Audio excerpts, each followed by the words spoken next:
नमस्कार, स्वागत है आपका। आप देख रहे हैं लोकमंच। मैं हूं अनुराग दीक्षित।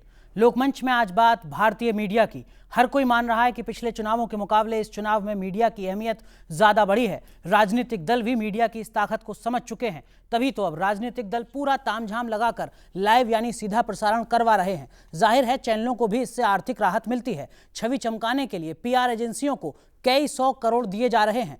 आरोप लग रहा है कि किसी एक पार्टी की कथित हवा बनाने में भारतीय मीडिया ने उस पार्टी के कार्यकर्ताओं से ज्यादा अहम भूमिका निभाई है। 4 चरणों में 230 से कम सीटों पर मतदान हुआ है, लेकिन कुछ मीडिया संस्थान एक पार्टी को बहुमत हासिल करवा चुके हैं, मानो नतीजे आ चुके हों। ओपिनियन पोल की टाइमिंग और आंकड़ों पर सवालिया निशान लगने लगे हैं। क्या ये मीडिया की आजादी भर है? हालांकि खुलासा पहले भी हो चुका है कि ऐसे पोल भी फिक्स्ड हो सकते हैं। अलग अलग नेताओं के प्रसारित हुए इंटरव्यूज भी अब फिक्स बताए जा रहे हैं। एक आरोप यह भी कि अरविंद केजरीवाल को मीडिया ने ही नायक के तौर पर पेश किया है। हो सकता है ये सभी आरोप निराधार हों, लेकिन क्या हम सब अपना काम ईमानदारी से कर पा रहे हैं? मसलन इन चुनावों में करीब 30,000 करोड़ रुपए के खर्च किए जाने का अनुमान है। अमेरिकी राष्ट्रपति चुनाव के बाद दुनिया में सबसे ज्यादा खर्च इन लोकसभा चुनावों में ही होने जा रहा है। वैसे ये उसी मुल्क में हो रहा है जहां 27 करोड़ लोग गरीबी रेखा के नीचे जिंदगी जीने को मजबूर हैं, जहां एनआरएचएम जैसी अहम स्वास्थ्य योजना पर सालाना केवल 9,500 करोड़ रुपए खर्च होते हैं। इसी युवा भारत में कौशल विकास जैसी महत्वपूर्ण योजना पर केवल 1,000 करोड़ रुपए का सालाना बजटीय प्रावधान है। चौंकाने वाली बात यह भी है कि 30,000 करोड़ में 10,000 करोड़ रुपए काला धन बताया जा रहा है। राजनीतिक दल भ्रष्टाचार को लेकर गंभीर भले ही ना हो, सवाल उठता है कि क्या मीडिया इस तरीके की खबरों को प्रमुखता से सामने क्यों नहीं ला पा रहा? चुनाव में फिजूल खर्ची पर चर्चा क्यों नहीं हो पा रही? किसी नेता के भड़काऊ बयान को बार बार प्रसारित करना कितना सही है? क्या राजनीतिक दलों के घोषणा पत्रों की व्यवहारिकता पर हम गंभीरता से चर्चा कर पा रहे हैं? कहीं करोड़ों के विज्ञापन के चलते मीडिया में ऐसी खबरें दब तो नहीं रही हैं? अगर हाँ, तो क्या भारतीय मीडिया देश के करीब 81 करोड़ मतदाताओं के साथ न्याय कर पा रहा है? वैसे पेड न्यूज की चर्चा तो 2009 के चुनावों में भी बहुत हुई थी, लेकिन किसी भी दोषी के खिलाफ सख्त कार्रवाई होती नहीं दिखी। तो अब 2014 में चुनाव आयोग से क्या उम्मीद की जाए? हालांकि यह भी बात सच है कि पूरी मीडिया पर ऐसे सवाल नहीं खड़े किए जा सकते, लेकिन फिर भी इन मुद्दों पर जानकारों की क्या राय है, यही समझने की कोशिश आज लोकमंच में।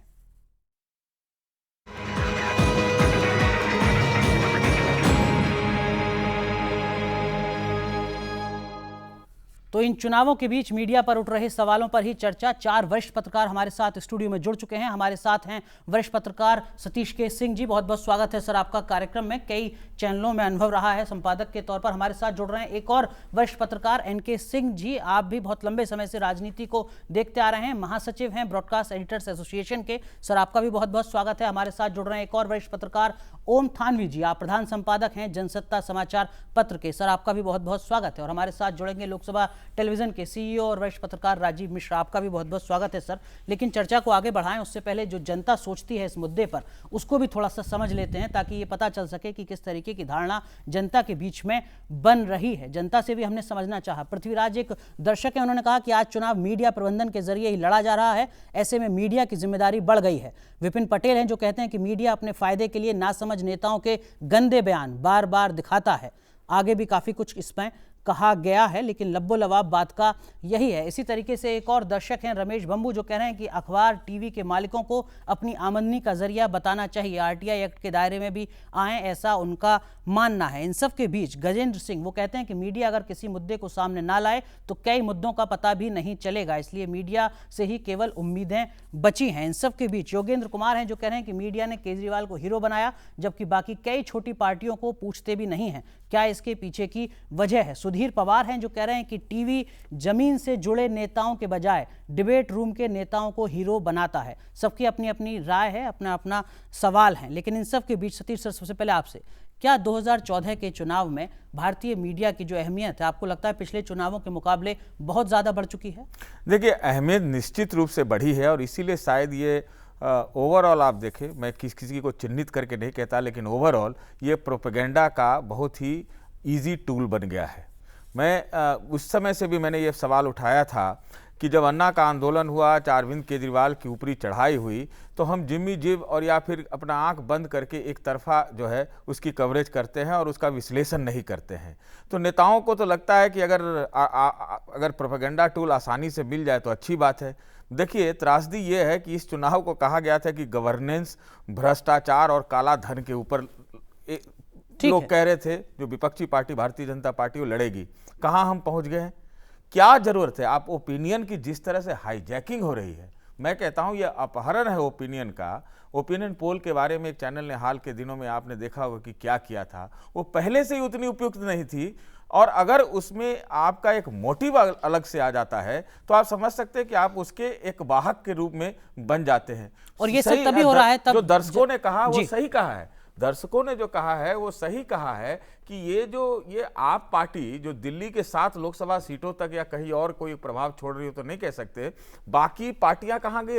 जो लालू प्रसाद यादव जो थे या मुलायम सिंह यादव हो, चाहे किसी इन लोगों को रीजनल, चाहे जयललिता देख लें, चाहे नवीन पटनायक देखें, हम तो राष्ट्रीय मीडिया में या जो नेशनल चैनल अपने आप को कहते हैं हम देखते तक नहीं है। ठीक है, अंग्रेजी तक भी नहीं देखते भाई साहब, ये तो गलत है। देखिए, एक और बात कह देना चाहता हूं साथ साथ कि अगर मीडिया वाले, जो हम भी उसी से हैं, सबको भी एक तरह से नहीं देखते, लेकिन अगर वैचारिक रूप से अपने आप को एक दोहन का एक शिकार बनाते हैं, वो एक अलग बात है।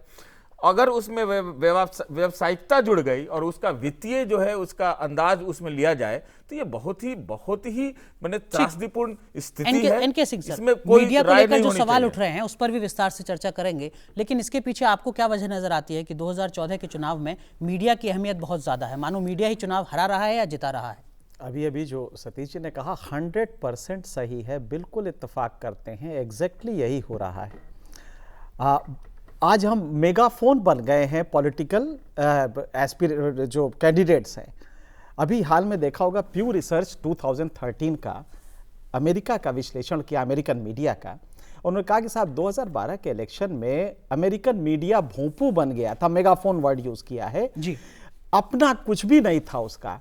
अगर कैंडिडेट के बारे में, कैंडिडेट जो भी कहता था वो आरोप लगाया, रिपब्लिकन ने डेमोक्रेट्स पे लगाया, उन्होंने उसको दे दिया। आज अभी भारतीय मीडिया भी यही कर रहा है।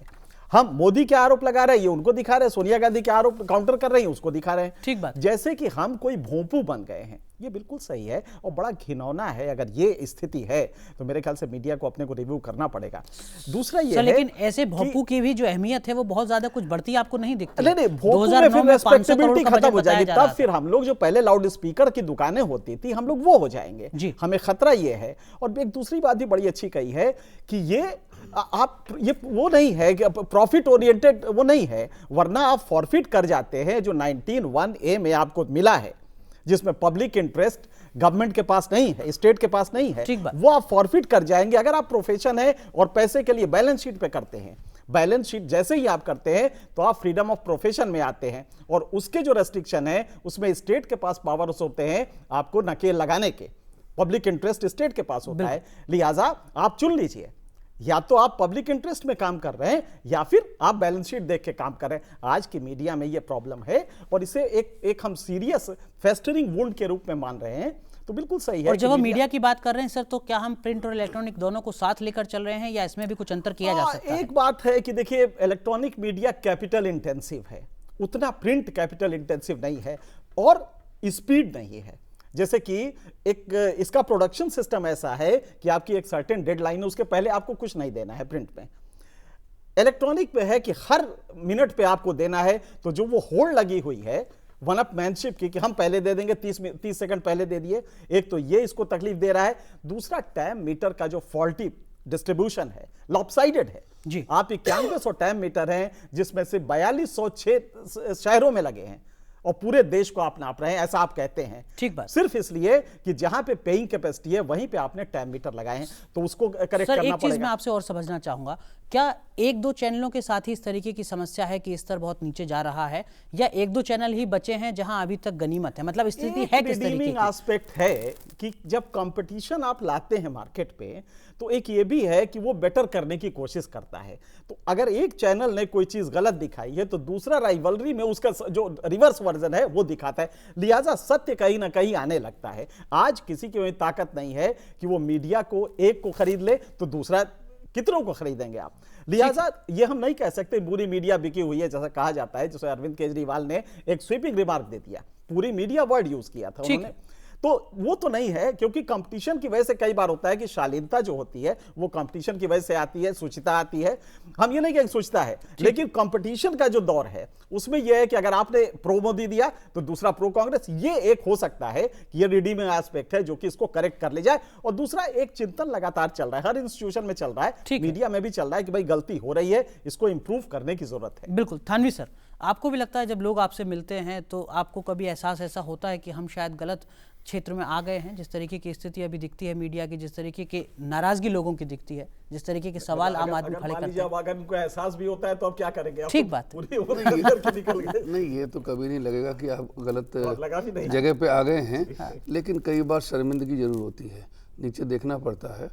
और जो प्रतिष्ठा कोई ज़माने में थी, तो अब व्यापार इतना ज़्यादा हावी हो गया। व्यापार पहले भी था, लेकिन अब इतना ज़्यादा व्यापार हावी है। ये जो चर्चा होती है कि केजरीवाल को पहले क्यों इतना दिखाया जा रहा था, तो वो तो शुद्ध व्यापार की बात थी, क्योंकि एक नया विचार था, एक नई चीज़ थी। अचानक दिल्ली में इतनी कभी भीड़ देखी नहीं गई थी, वो व्यापार का हिस्सा था।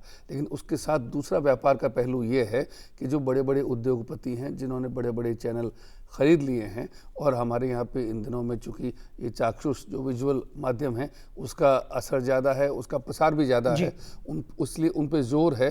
तो आप देखिए, अंबानी जैसे अगर उद्योगपति अगर बड़ी संख्या में चैनल खरीद लेते हैं, या और भी उद्योगपति हो सकते हैं, वो सबके नाम न लें, लेकिन उनका मकसद क्या होता है कि आप राजनेताओं को खुश करें, क्योंकि राजनेता पहले तो चैनल खुद चलाया करते थे, अब उद्योगपति चलाते हैं, और वो राजनेताओं को जिस तरह से पैसा देते हैं उसी तरीके से वो उनको खुश करने का काम भी करते हैं। तो किसी को ज़्यादा प्रोजेक्ट करते हैं, किसी को दुश्मन मान करके अगर कहा जाता है उसको गिराते हैं, तो वो भी व्यापार का हिस्सा है। तो ये जो व्यापार है, इसमें इसी वजह से क्या है कि जो निष्ठा होनी चाहिए पत्रकार की या पत्रकारिता की, वो नज़र नहीं आती है। जब कोई पिटाई होती है एक नेता की, केजरीवाल का जैसे उदाहरण आप लें, तो उसमें थप्पड़ मारने का दृश्य तो बार बार दिखाएंगे, बल्कि जैसे सिनेमा में होता है डबिंग की जाती है, आपका कैमरा वो थप्पड़ की आवाज को नहीं पकड़ रहा है, तो आप उसकी थप्पड़ की आवाज को बताते हैं ताकि उसकी गूंज जो है वो सुनाई दे। लेकिन कोई चैनल जो है चर्चा नहीं करता कि हिंसा जो है वो राजनीति में किस तरीके से घुस आई है, तो एक चर्चा उस पर भी कर ली जाए।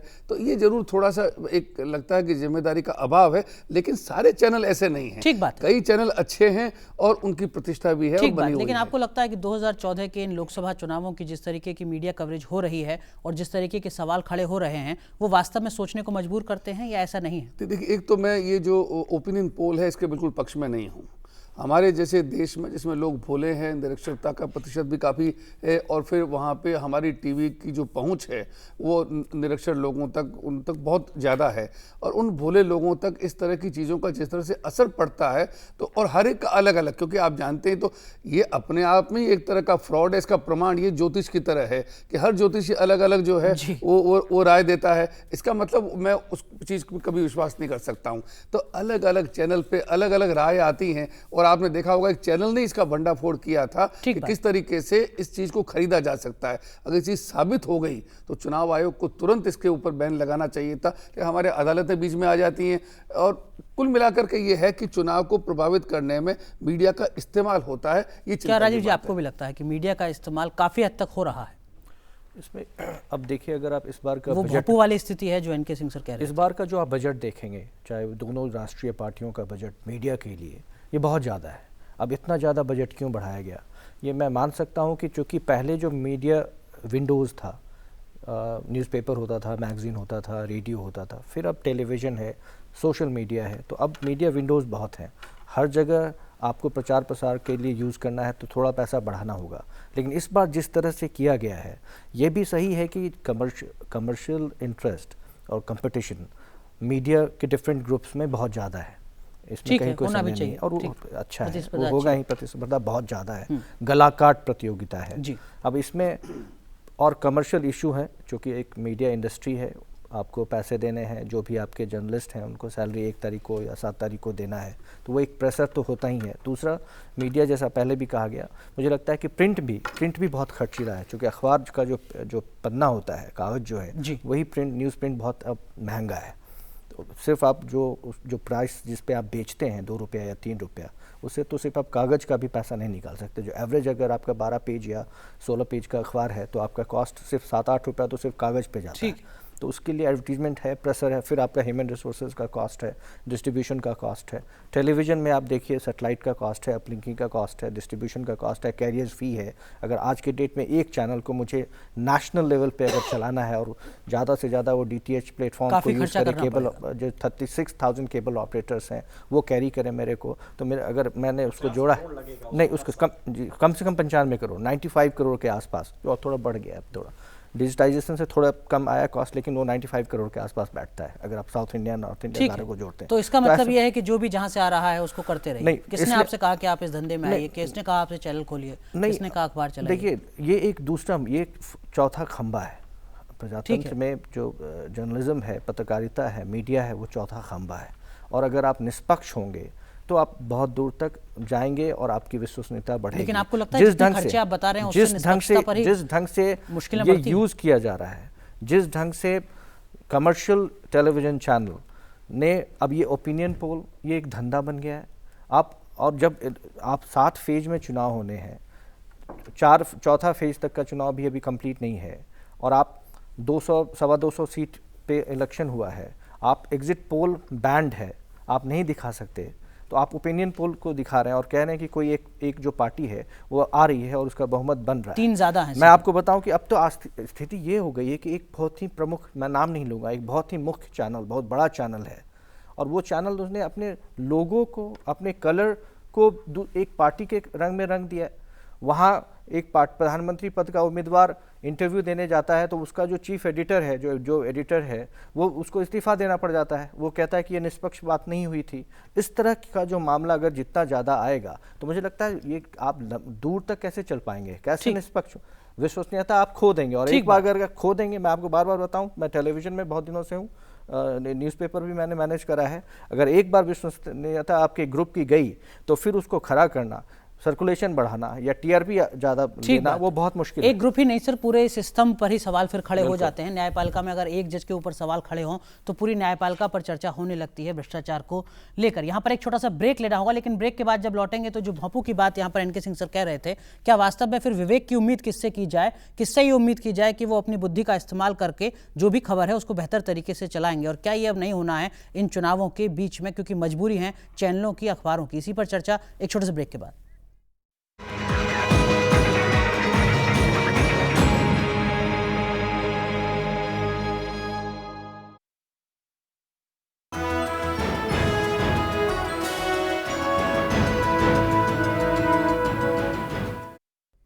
ब्रेक के बाद आपका एक बार फिर स्वागत है। आप देख रहे हैं लोकमंच, जिसमें हम चर्चा कर रहे हैं और ये समझने की कोशिश कर रहे हैं कि आम चुनाव 2014 में आखिर क्या वजह हैं जिनके चलते मीडिया पर भी उठ रहे हैं सवाल।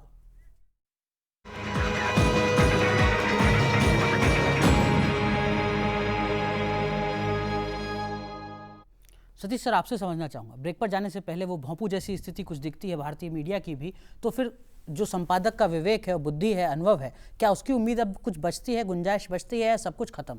मेरे ख्याल से संपादक आज बहुत ज़्यादा प्रेशर में है, और ये कहें कि संपादक एकदम फौलादी हनुमान बन के सामने अखाड़े में आ जाएगा और सब इनकलाब कर देगा, तो वो संभावना, उसकी भी उम्मीद हमें नहीं करनी चाहिए। कुछ ही होते हैं जो ऐसा कर पाते हैं दरअसल। लेकिन हाँ, संपादक ये काम जरूर कर सकता है कि जो जिमी जीप जर्नलिज्म चलता है कि आपने एक ऊपर से एक रोबोटिक कैमरा लगा दिया और वो 1 घंटा चलता रहा, चाहे पार्टियों का जो आ रहा है, फीड आ रहा है, उसी को आप चलाते रहो। कम से कम उसका विश्लेषण तो करवाओ।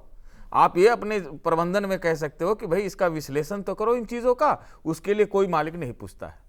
पहली चीज ये है कि आप विश्लेषण करें मुद्दों पर। कहां बात हो रही इस चुनाव में? इससे बढ़िया तो 2009 में था। ठीक बात है। इस बार तो पूरा जो है, जिसको मैं कहता हूं अखफोड़वा जर्नलिज्म, वही चल रहा है। हाँ। कुछ नहीं, आंख बंद कर लीजिए, आंख फूट गया और आप जो है खाली भाषण भर दिन परोसते रहो। 1-2 प्रोग्राम और 1-2 चीजों, चैनल और एडिटर को हटा दीजिए। हाँ। तो मुख्य तौर पर यह है मुद्दा इस वक्त ये है अनुराग जी, कि इस वक्त जहां सोशल मीडिया में पेड न्यूज, हर जगह ये पेड न्यूज के जो इल्जाम लग रहे हैं, तो मेरे ख्याल से चुनाव आयोग को चाहे ओपिनियन पोल की तरफ ये गाइडलाइंस तो ला सकते थे, वो नहीं लाया उन्होंने।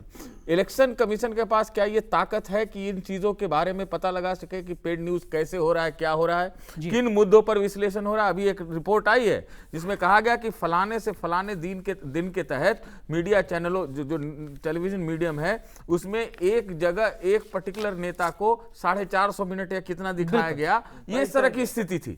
तो भाई उसका 15 मिनट बिल्कुल नेता को 415 तो इसका विश्लेषण क्यों नहीं हो रहा है? मेरे पास वो जानकारी है 1 से 15 मैं मार्च इसमें तक कह का देता हूं विश्लेषण। आपको, पहले जी, मेरी बात को पूरा होने दीजिए। इसका विश्लेषण होना चाहिए कि आखिर ऐसा क्यों हो रहा है और उसका कसूरवार क्यों है, कौन है, ठीक इसकी बात। कोई जांच होगी क्या? जो आप कह रहे हैं कि 30,000 करोड़ आप पहले कुछ दिन पहले कह रहे थे उससे ज्यादा होगा जी। 30,000 करोड़ रुपया से ज्यादा खर्चा हो रहा है, तो वो पैसे कौन दे रहा है, कहां से आ रहा है, ब्लैक मनी क्या है?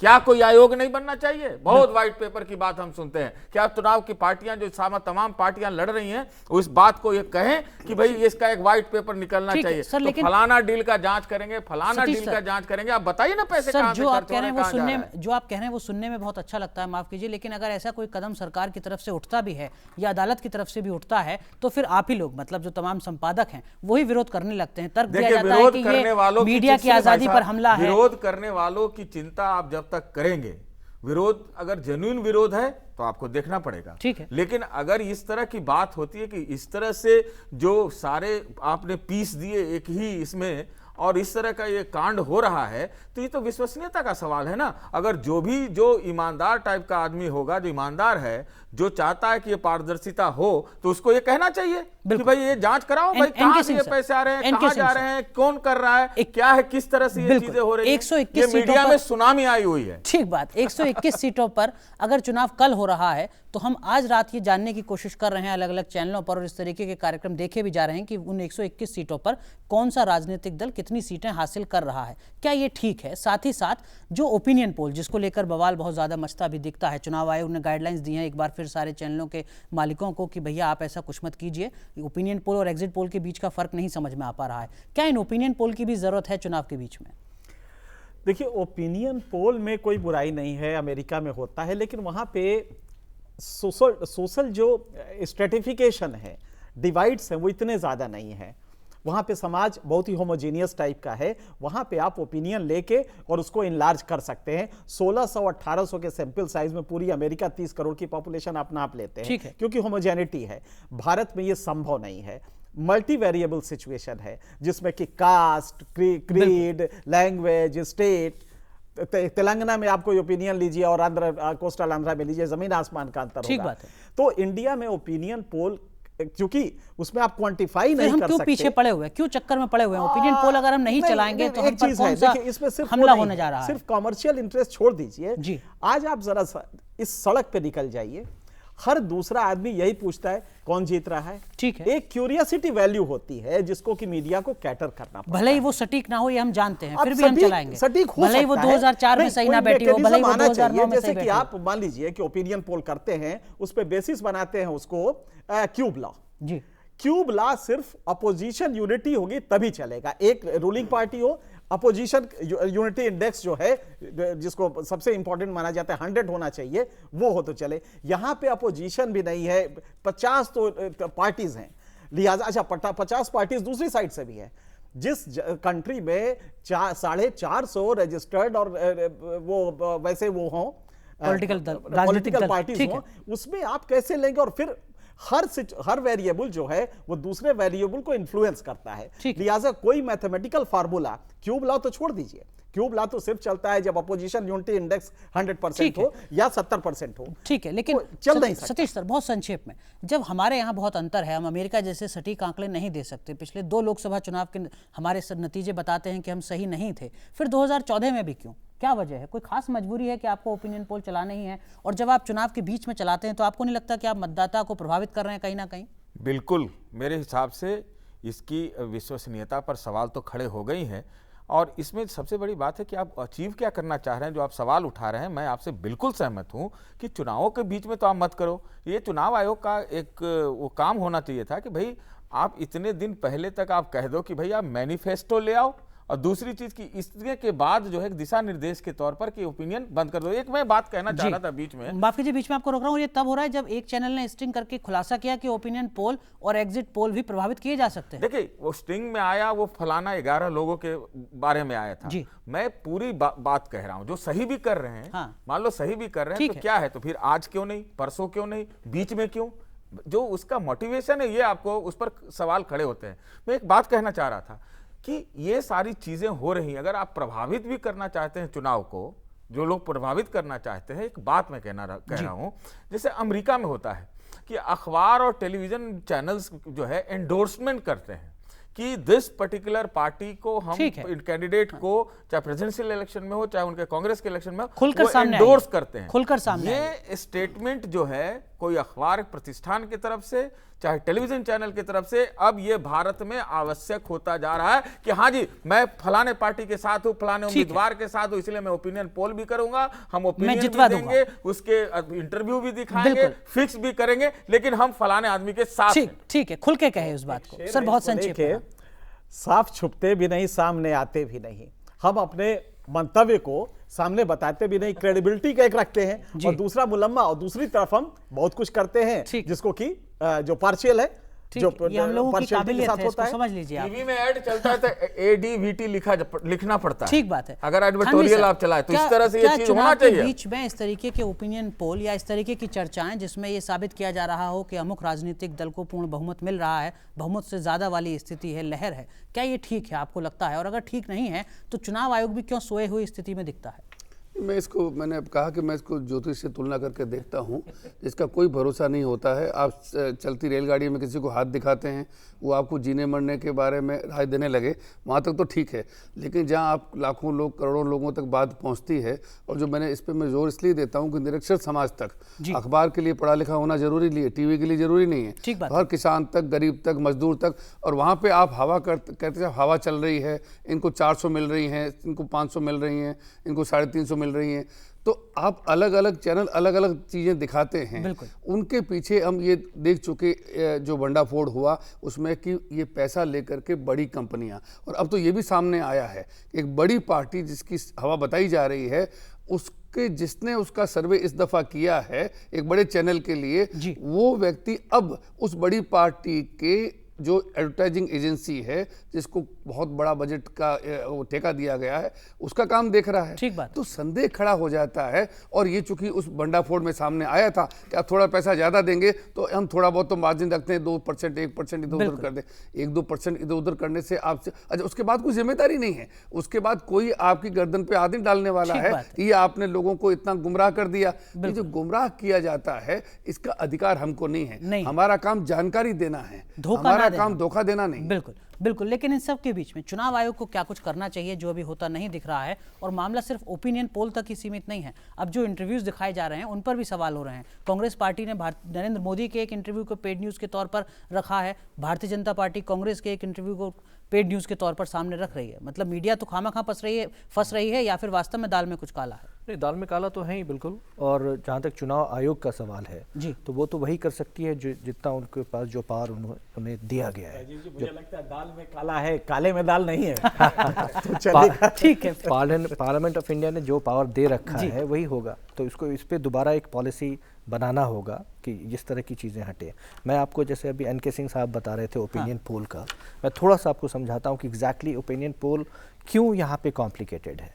आप बड़े से बड़ा जो आप कोई सर्वे जो कर रहा है उससे आप पूछेंगे कि आपका सैंपल साइज़ क्या है, तो वो बहुत जो बड़ा है वो कहेगा 30,000 32,000। 81 करोड़ मतदाता है। अब मैं आपको बताता हूँ कि 81 करोड़ मतदाता में जब आप सैंपल चुनते हैं तो उसकी 2-3 टेक्नोलॉजी है, सोशियोलॉजी में होता है। सिंपल रैंडम एक टेक्निक होता है जिसमें आप बिल्कुल किसी को भी रैंडमली पिक कर लेते हैं। एक होता है स्ट्रैटिफाइड सैम्पलिंग, यहाँ पे स्ट्रैटिफाइड सैम्पलिंग होती है बिकॉज यहाँ पे जात बहुत तरह की का है, वर्ग का भेद है, रीजन क्षेत्रीयता है, तो ये सब अलग अलग से आपको जो दिल्ली में ही अगर आप रिसर्च कर रहे हैं तो आप साउथ दिल्ली, नॉर्थ दिल्ली, हर तरह से सैंपल को लेंगे। लेकिन इतना बड़ा मतदाता ग्रुप, इतनी ज़्यादा उसमें असमानताएँ, और तब सैंपल साइज 81 करोड़ की तुलना में आप 30,000 या 10-20 हज़ार आप करते हैं, नंबर 1। नंबर 2, तो इसमें बहुत ज़्यादा, अब एक और एग्जांपल देता हूँ, अगर मेरे पास आलू और कुछ आलू है, 5 किलो आलू है, ठीक है, मैंने देखा, सही 5 किलो टमाटर है, 3 किलो गोभी है मान लो, तो मैं आलू का 1-2-4 पीस उठा लूंगा, मेरे को समझ में आ जाएगा कि ये आलू कैसा है। ठीक है, लेकिन आलू भी है, टमाटर भी है और संख्या सब अलग अलग है, 500 तरह का है।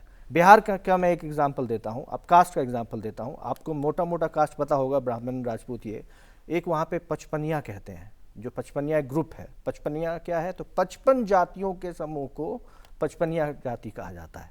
अब वहाँ कैसा वो वोट करेंगे, और यहाँ पे दिक्कत ये है कि कास्ट और रिलीजन, क्षेत्र, ये सारा एक पैमाना है जब आप वोट डिसाइड करते हैं, वोट देते हैं, ठीक बात, राइट। तो ये एक बहुत लेकिन बुनियादी सवाल यही है कि हम कर क्यों रहे हैं? अगर हमें लगता है कि हमारे नतीजे बेकार निकलने हैं तो हम इस पूरी विधा को छोड़ दें, अमेरिका में ही रहने दें, उसी पर चलने दें। लेकिन इन सब कमर्शियल, ठीक बात, लेकिन इन सब के बीच में इनके संग सर एक चीज मैं आपसे और समझना चाहूंगा, जो सतीश सर भी कह रहे थे, कुछ आंकड़े हैं 1 मार्च से 15 मार्च तक के, जिसके हिसाब से अरविंद केजरीवाल और आप पार्टी को कुल 429 मिनट दिए गए हैं प्राइम टाइम में, 8 से 10 मिनट में, 28% समय है ये।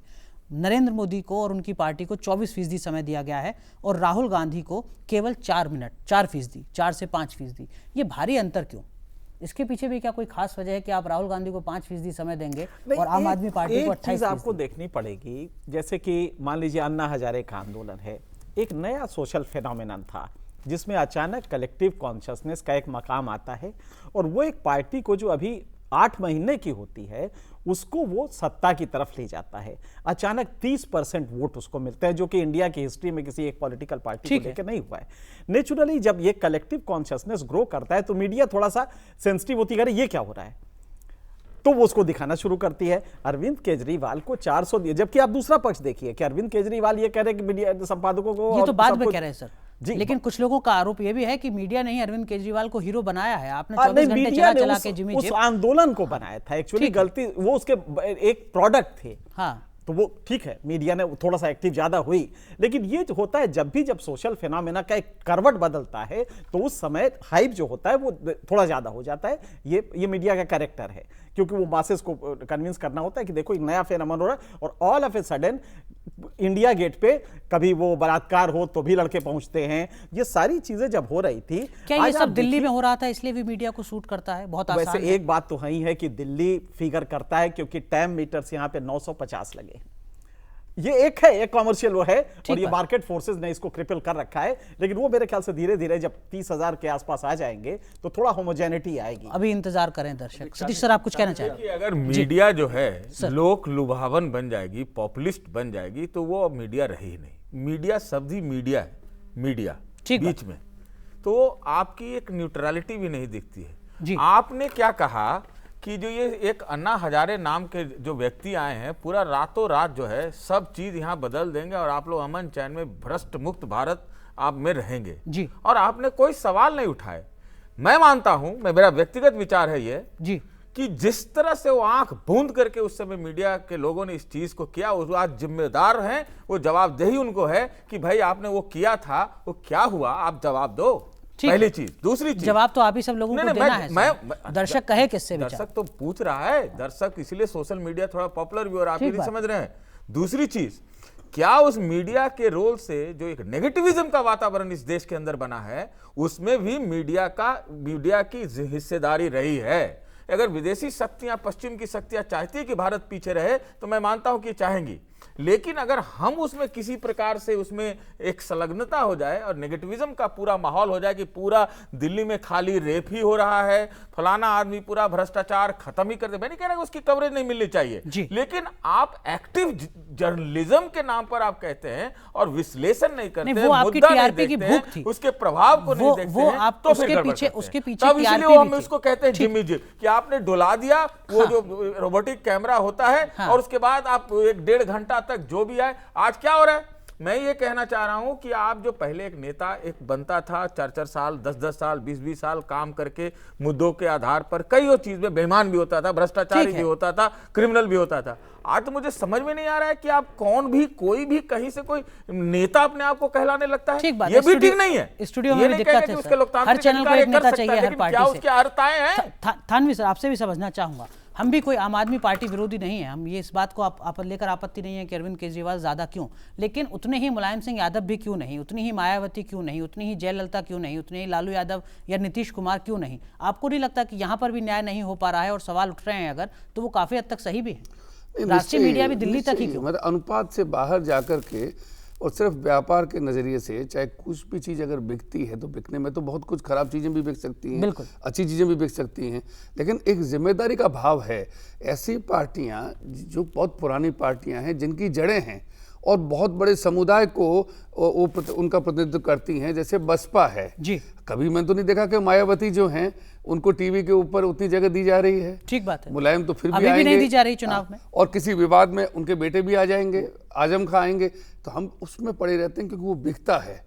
तो ये जो चीज़ है बिकता वाला ही व्यापार की बात, उससे मैं एक और बात पे ध्यान दिलाना चाहता हूँ कि असल में हम इतनी समस्या की चर्चा कर लेंगे, पर इसका निराकरण कौन करेगा? आपने कहा कि देखिए मीडिया को ही करना पड़ेगा, ये सही बात है। मीडिया को अगर बाहर से कोई थोपा जाता है, उनके ऊपर कोई जांच हो या इसकी कुछ, तो कहा जाएगा क्योंकि चमड़ी जो है ना बड़ी झीनी हो जाती है उस वक्त, नहीं ये हमारी स्वाधीनता के अंदर दखल हो गया, तो कौन करेगा? तो कहीं हम अंदर से कोई सिस्टम डेवलप करेंगे, तो संस्थाएं बना रखी हैं और वो संस्थाएं जो हैं उनको काम करना चाहिए। सिंह साहब माफ करेंगे, मतलब जब कभी हमला होता है या आरोप लगते हैं मीडिया पे, तो अचानक वकील की तरह हम लोग पेश होते हैं। जैसे केजरीवाल ने कहा, तो केजरीवाल ने एक अनौपचारिक बैठक में कहा था कि सारा मीडिया, लेकिन बाद में उन्होंने सफाई दे दी थी अगले दिन बेंगलोर के हवाई अड्डे पे कि सारे मीडिया की बात नहीं है, लेकिन एक हिस्सा जरूर जो है वो बेईमानी कर रहा है। मेरा कहना यह है कि जब मैं एडिटर्स गिल्ड का सेक्रेटरी जनरल था, मनमोहन सिंह ने चंडीगढ़ में प्रेस क्लब के कार्यक्रम में कहा था, इससे भी ज्यादा कड़े शब्दों में कहा था और कई उदाहरण देकर के कहा था कि मीडिया किस तरीके से गैर जिम्मेदारी का काम कर रहा है। तब हमने बजाय बचाव करने के अजीत भट्टाचार्य साहब की सदारत में हमने एक कमेटी बनाई और उस कमेटी ने जांच करके रिपोर्ट की और कहा कि हाँ मनमोहन सिंह ठीक कहते हैं, मीडिया का एक हिस्सा जो है वो गैर जिम्मेदारी से काम कर रहा है। लेकिन इस बार क्या हुआ कि जैसे ही आरोप लगा, अब खलनायक की तरह केजरीवाल को कहा गया कि आपकी खबरदार, आपको सबक सिखाएंगे। और उनकी जब सभा हुई बंगलोर में, तो उसको किसी कैमरे पहुंच चुके थे, लेकिन 2 चैनलों को छोड़ के किसी ने भी नहीं दिखाया, और बल्कि इसके ऊपर एक टिप्पणी भी जो है राज्यसभा के बड़े वरिष्ठ वो हैं, उन्होंने निकम उन्होंने की भी थी। उन्होंने हिसाब लगाया कि उस वक्त बाकी चैनल क्या क्या दिखा रहे थे। तो ये जो हुआ, ये तो बदले की भावना हुई। इस तरीके का भी कुछ विश्लेषण जरूर होना चाहिए। सतीश सर, एक छोटा सा मुझे ब्रेक, सतीश सर माफ कीजिए, एक छोटा सा ब्रेक यहाँ पर लेना होगा, लेकिन ब्रेक के बाद यही समझने की कोशिश करेंगे कि निराकरण क्या हो सकता है, किस तरीके के नतीजे निकाले जा सकते हैं मीडिया समूह के स्तर पर, या किसी तरीके के कानून की अब जरूरत आन पड़ी है। इसी को समझने की कोशिश एक छोटे से ब्रेक के बाद।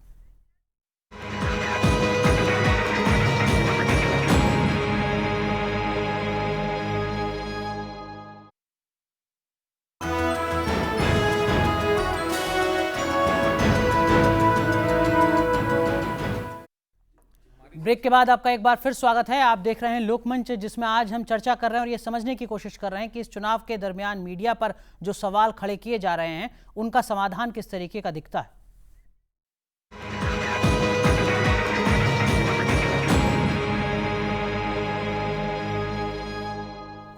एनके सिंह सर, समाधान क्या, और बीए के स्तर पर भी क्या वास्तव में कुछ समाधान निकाला जा सकता है, या आपको भी अब लगने लगा है कि हाँ अब कुछ कानून बनना चाहिए? नहीं, कानून से तो नहीं, लेकिन मुझे लगता है कि एडिटर्स को और ज़्यादा सेंसिटिव होना पड़ेगा। सतीश जी बड़ा अच्छा कह रहे हैं। ओम थानवी जी, मुझे लगता है कि वैसे ज़्यादा इत्तेफाक कर ही नहीं सकता, और सतीश जी तो उसके हमारे बीए के बहुत ही मजबूत सदस्यों में से है, जो तमाम हमेशा जब भी ऐसा हुआ है तो सुधारात्मक प्रयास उनके रहे हैं जी। हम सब लोग कोशिश कर रहे हैं, मुझे लगता है कि इससे ज्यादा होना चाहिए, ये बात सही है। बहुत ज्यादा जो टेंजिबल रिजल्ट्स इसके नहीं आ पा रहे हैं, और इसके लिए कोशिश अभी और करनी पड़ेगी। क्या आपको लगता है कि किसी टीवी चैनल का संपादक अपने मालिक के पास जाए और ये कहे कि हमें ये सब कुछ नहीं दिखाना है, भोंपू नहीं बने रहना है, आंख फोड़वा जर्नलिज्म नहीं रखना है, और वो उसकी बात को मान भी लेंगे? 2 लोग ऐसा धीरे धीरे ये प्रयास शुरू हो गया है और वो तन के खड़े होने लगे हैं। उसमें एक तो यही बैठे हुए हैं जी, ये सब लोग हैं जो कि तन के खड़े हो रहे हैं। और मुझे लगता है कि बहुत जल्दी आप देखेंगे कि ये जो कॉमर्शियल इंटरेस्ट है, ये इंस्टीट्यूशन ऑफ एडिटर एक बार तन के अगर खड़ा होने का मैसेज चला जाएगा तो चीजें बेहतर होने लगेगी। ठीक बात, लेकिन आपको नहीं लगता जो राजीव जी कह रहे थे कि अगर एक बार किसी चैनल का ब्रांड पर सवाल खड़े हो जाएं, तो ऐसे ही अब जो मीडिया पर जो सवाल खड़े हो रहे हैं, वो सही कह रहे, बल्कि इन्हीं के लॉजिक को अगर एक्सटेंड कर दे तो पूरे मीडिया की क्रेडिबिलिटी आज क्वेश्चन में है। आज हम जब समाज में जाते हैं तो बहुत अच्छे पॉजिटिव उसमें नहीं देखा जाता भाव में, तो ये खतरा है हमारे लिए। हमें भी यही माना जा रहा है कि नहीं साहब, ये भी तमाम जो लोग बेचते हैं सामान उस तरह ही सामान बेचने वाला है, तो ये खतरा है और ये क्रेडिबिलिटी क्राइसिस बहुत बड़ी है। तो बहुत संक्षेप में एक चीज और, जो इस वक्त जर्नलिज्म के स्टूडेंट्स देख रहे हो इस चर्चा को, क्या उन्हें बहुत ज्यादा निराश होने की तो जरूरत नहीं है? हमने इस पूरे दौरान में हम तीनों ने कहीं नहीं कहा है कि सब कुछ लुट गया है, पिट गया है। ठीक बात। मैसिव इंप्रूवमेंट की जरूरत है इंस्टीट्यूशन के लेवल पे, सेल्फ के लेवल पे और ऑर्गेनाइजेशन के लेवल और पे। उसकी उम्मीद की जानी ये चाहिए। जो आपने संपादकों की बात की कि भाई संपादक क्या तन के खड़ा हो सकता है, हाँ। मुश्किल ये है कि देखिए, एक तो इतना ज्यादा पैसा, चूंकि व्यापार है ना, इतनी मोटी रकम जो मिलती है वो दिखाई देती है, तो बहुत आसान नहीं होता तन के खड़ा होना, क्योंकि पहले तो संघर्ष करते थे ना, अब तो आप छोड़िए। दूसरी बात ये हुई है कि कोई भी सुरक्षा जो है रोजगार की, सारे के सारे लोग अब जो हैं वो ठेके पर होते हैं, करार पर, अनुबंध के ऊपर होते हैं। अगर मान लीजिए किसी एक को 400 लोगों को एक चैनल से निकाला गया, कोई भी नहीं कुछ कर सकता था, तो किसी को निकाल दिया गया तो उसकी सुरक्षा कहाँ क्या है, तो वो तन के किस ताकत के ऊपर खड़ा होगा। लेकिन इतनी तो चर्चा हो सकती है कि हम भोंपू ना बने रहें, कम से कम हम इस तरीके के मुद्दों पर भी चर्चा करें कि ये 30,000 करोड़ क्यों खर्च हो रहा है, ये पैसा कहां से आ रहा है। हम नहीं मानेंगे कि मालिक का कोई उसमें ठीक बात है, इस तरीके की चर्चा तो हो सकती है। आपको नहीं लगता राजनीतिक दलों से ये सवाल पूछा जाना चाहिए कि आप इतना पैसा कहां से ला रहे हैं? देखिए, अब क्या होता है कि संपादक के साथ में एक प्रबंध का जिम्मा भी जोड़ दिया जाता है। वो जब जोड़ दिया जाता है तो उसके साथ वो व्यापार भी देखता है कि क्या चीज़ बिकेगी और क्या चीज़ नहीं बिकेगी। तो वो संपादक जिससे इस जिम्मेदारी की हम अपेक्षा करते हैं, वो असल में कुछ और व्यापार भी सोच रहा है, और वो बाद में अपने जो साथ में सहयोगी हैं उनको बताता है कि इन चीज़ों को आपको ऐसे करना है। तो जिससे आप उम्मीद करते हैं, यानी जिससे बगावत की आपको आशा है, उसको आप फौज में भर्ती कर लीजिए, तो बगावत करेगा कौन? ठीक बात। तो वो तो आपकी उस फौज में शामिल हो चुका जो आप सोचते थे तन के खड़ा होगा। लेकिन ये जो 81 करोड़ वोटर हैं, इस पूरे चुनाव के दरमियान ये अपने आप को ठगा हुआ ऐसे ही महसूस करें? देखिए, अगर ठगा हुआ महसूस नहीं करे तो इस बार बीएसपी एक नाम की एक पार्टी है उत्तर प्रदेश के अंदर, अगर मीडिया ही सब कुछ है तो बीएसपी को शून्य आना चाहिए इस बार। ठीक बात है ना, आएगी नहीं आएगी। तो पहला तो ये है बिल्कुल कि साफ समझ रहे हैं कि सब जगह केबल कनेक्शन हो गया, सब अखबार पढ़ के और अपने आपने जैसा समझाया वो समझ गया, ऐसा नहीं होता है जी। ठीक है, ठगा हुआ महसूस करने का क्या है कि आप प्रभावित करने की कोशिश कर रहे हैं। जब आप उसको एक प्रोपेगेंडा का मंच, इजी मंच और व्यवसायिक मंच बनने देंगे तो एक खराब स्थिति। और तीसरी बात जो आप संपादकों की सवाल उठा रहे थे, संपादकों का बड़ी मुश्किल है, लेकिन इसके बावजूद भी संभव है। अगर क्या हो रहा है कि हमारे संपादकों के बीच में से भी जो पत्रकार वर्ग है वो भी अपने विचार के आधार पर या और अपने वेस्टेड इंटरेस्ट के आधार पर भी इधर उधर लग जा रहा है। ठीक है, ये भी हो रहा है। तो खाली ये मालिक ही जिम्मेवार नहीं है, ये गलत है। कुछ अपना आपने वैचारिक दृष्टि से आपने हिसाब किताब लगा लिया और उसके हिसाब से आपने आगे का हिसाब किताब करने में लग गए, वो भी ठीक नहीं है, वो भी ठीक नहीं है। मेरे कहने का मतलब है कि 81 करोड़ जैसे अब सोशल मीडिया हो गया, अखबार हो गया, बहुत सारे मल्टीपल चैनल्स हो गए, तो ये आपस में अगर एक बात को कह रहे हैं और उसमें कंपटीशन हो रही है तो शायद उससे एक ज़मीन बनती है। लेकिन इससे कहीं कोई दो राय नहीं है कि ये चुनाव लगता है कि जो मीडिया में ही इश्तेहार का चुनाव है। ठीक बात, और मजबूरी के चलते जब संपादक भी प्रबंधक बन जाएं तो ये सब होता है। लेकिन संपादक खड़ा हो सकता है और जो मीडिया का जो जैसे एडिटर्स गिल्ड है, बीईए है, चाहे वो उसके ऊपर या आप समझिए कि ये प्रेस काउंसिल है, ये लोग बहुत कुछ कर सकते हैं। कोड ऑफ कंडक्ट बना करके जी जो इनका है कि ये भाई गाइडलाइंस है, इसके तहत ही अगर आप चलना शुरू कर दें और ठीक से चलना शुरू कर दें, ठीक से चलना चाहिए, प्रोसेस से चलना शुरू कर दें तो बहुत कुछ हो सकता है। और इश्तेहारबाजी का सबसे बड़ा प्रमाण ये है, ऐसा पहले कभी नहीं हुआ था कि आप नेताओं को ब्रांड की तरह पेश कर रहे हैं। इस कार्यक्रम में पहले भी मैंने बात कही थी कि जैसे साबुन, तेल और टूथपेस्ट बेचते हैं और उसमें आप मॉडल लेकर के आते हैं, उस तरीके से मॉडलिंग नेताओं से करवाई जा रही है, तरह तरह के रंग बिरंगे। ये सारा कौन सुझाता है? जो एडवर्टाइजिंग एजेंसी है, वो उसका काम ये है कि अमिताभ बच्चन को पेश करना है। अब वो देश के भावी प्रधानमंत्री को भी उसी तरीके से पेश करती है।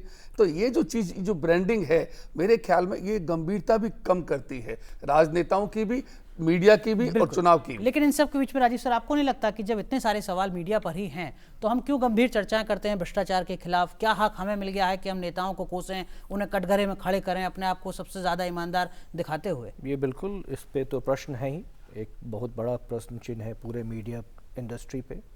अब जैसे आजकल तो बिल्कुल हद हो गई है इस बार। तो एक तो मुझे ये लगता है कि कांग्रेस का फीड अब उसको बाकी चैनल उस फीड को ले रहे हैं।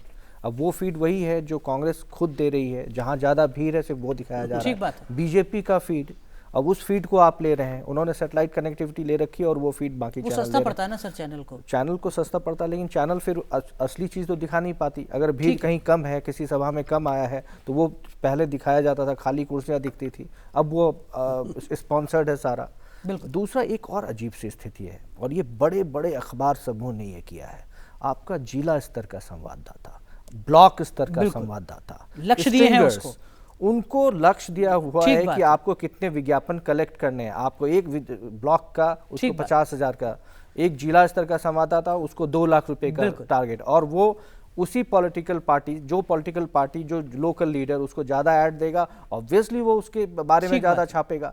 तो कहाँ पे निष्पक्षता होगी? सर आप भी मानते हैं, राजीव सर कह रहे हैं वो काफी हद तक सही है। केवल इलेक्ट्रॉनिक मीडिया को कोसना गलत है, प्रिंट मीडिया में तो और ज्यादा बुरी स्थिति है सर। और कुछ जानकारियां मुझे मिली है कि अगर विज्ञापन के लिए गए हैं 1 लाख तो रसीद दी है 5,000। लेकिन वो नेता को भी सूट करता है, उसको अपना चुनावी खर्च देना है। करूंगा कि जनसत्ता का मामला थोड़ा दूसरा है। ठीक बात नहीं, पर पेड न्यूज की बात तो असल में जो प्रिंट की थी और प्रेस काउंसिल ने उसकी जांच की थी, उस रिपोर्ट को ठंडे बस्ते में डाल दिया गया, वो अखबारों का ही मामला था। और बिल्कुल साफ मामला ये था कि आप पैसा दीजिए। होता क्या है, एक जगह सभा हो रही है तो वो सारा अखबार भर दिया जाएगा शुभकामनाओं के संदेश लेके, अगर नहीं देता है तो उसकी सभा की खबर नहीं छपेगी, और पैसा दे दिया तो उसकी जगह बगल में जो है बड़ी खबर छपेगी। मुझे हरियाणा के मुख्यमंत्री ने एक बार एक बात कही थी, उन्होंने कहा था कि बिल्कुल साफ साफ आमने सामने बात हुई, उन्होंने कहा कि एक अखबार में जब एक सभा के बारे में छपा कि इसमें लाख लोग थे, उनके विरोधी की सभा थी, तो उन्होंने अखबार के मालिक को फोन किया, तो मालिक ने कहा साहब देखिए वो तो पैसा दिया था और विज्ञापन था, तो उन्होंने कहा कि जो पैसा, उन्होंने कहा कि मैंने मालिक को कहा कि अगर आप पैसा दे के कुछ भी छाप देंगे, बोले वो तो ठीक है, वो तो विज्ञापन होता है, तो बोले फिर कल आप मैं पैसा दूंगा इस अखबार में छापिए, ये अखबार झूठ छापता है। तो कहने लगे ऐसा तो नहीं हो सकता, तो बोले फिर आप ऐसा कैसे कर सकते हैं? लेकिन पेड न्यूज यही थी कि जिसने पैसा दिया उसकी सभा की खबर भी खबर की शक्ल में छाप दी और झूठ छाप दी और कहा कि तो विज्ञापन है, लेकिन आम जनता तो उसको विज्ञापन नहीं समझ रही है। ठीक बात सतीश सर, आखिर में दर्शकों के लिए भी और जो तमाम मीडिया से जुड़े लोग हैं उनके लिए भी, क्या आपको लगता है वास्तव में बहुत ज्यादा आत्ममंथन की जरूरत है? भ्रष्टाचार को लेकर आप बहुत ज्यादा चर्चाएं ना करें, अगर आप खुद ऐसा कर रहे हैं। जरूरत है, जो मीडिया की जो अपने जो पत्रकारों के संघ है उसको थोड़ा काम करना पड़ेगा, और एक जो मैं पहले भी कह रहा था गाइडलाइंस जरूर हो, लेकिन क्योंकि गाइडलाइंस पर आप अमल करें बहुत कुछ हो जाएगा। ये नहीं कि बाहर में कोई सरकार आए वो आपके अंदर घुस जाए, ये भी नहीं होना चाहिए, और अंततः स्थिति आप ऐसे बनाएंगे तो ऐसे ही होगा, या फिर फूहड़पन में आप विज्ञापन करते रहे, ये हो सकता है। मेरा ये कहना है कि भाई आपका काम अगर ओपिनियन मेकिंग है तो उसकी जवाबदेही है। आप ओपिनियन मेकिंग की बजाय आप ओपिनियन के हाईजैकिंग का एक रास्ता न बन जाए, इसका खतरा है। मीडिया भले ही ना बदले, लेकिन आप अपनी सोच को जरूर बदलिए, चीजों को समझने की कोशिश कीजिए, विश्लेषण कीजिए आप खुद ही, और जब आप घर से बाहर निकलें वोट डालने तो इन सारे पैमानों को भी थोड़ा सा एक बार जरूर सोचिएगा। बहुत बहुत शुक्रिया सर आप चारों का कार्यक्रम में समय निकालने के लिए और अपना अनुभव साझा करने के लिए। घर से बाहर जरूर निकलिए वोट डालने, मीडिया में जो भी कुछ चल रहा है उम्मीद कीजिए आने वाले दिनों में सुधर जाएगा। बहुत बहुत शुक्रिया आप सभी दर्शकों का भी कार्यक्रम देखने के लिए। नमस्कार।